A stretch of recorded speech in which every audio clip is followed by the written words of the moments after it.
For this week, I don't really have too much to talk about game dev wise. I was mostly focused on other projects, and the bit of time I did put into game dev was more so into following RPG related tutorials than it was working on the fan game that I started. Just watching and working through a tutorial feels like an accomplishment in of itself, especially with how long I've been procrastinating doing tutorials on RPGs in particular.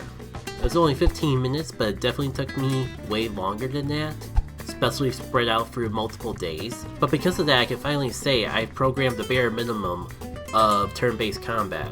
And more importantly, things can only go up from here. It did leave me some questions relating to the resource tool, at the very least, if I've been wasting its potential this entire time. Especially if there were cases where I could have used a resource instead of a brand new class for individual characters in the Kremlin hunting game. I know I wasn't doing it in the worst way possible because I was using inherited classes where appropriate, and because certain characters have their own unique action, I don't think I could do everything as a resource, but I wonder if I could have done more as a resource rather than a brand new class if I remembered that feature of got it in the first place. I feel a little embarrassed for forgetting about it, considering that the very first tutorial I did, which Firebrand Dash was built off of, specifically taught me how to use resources, and I set up a resource for the player class so you can more easily interchange different types of players in it. Again, that was more so something I did just because the tutorial was showing me it, rather than something I actually planned on actually implementing into the game.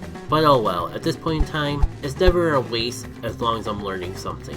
Well, I ended up rambling longer than I thought I would, but I think that's all I got for this week. As I spend less time on the fan game and more time towards personal projects, I have found myself pondering if I should keep up with this weekly or do it a little less frequently, but we'll see how I feel once I get through the backlog. Until the next time we meet, take care.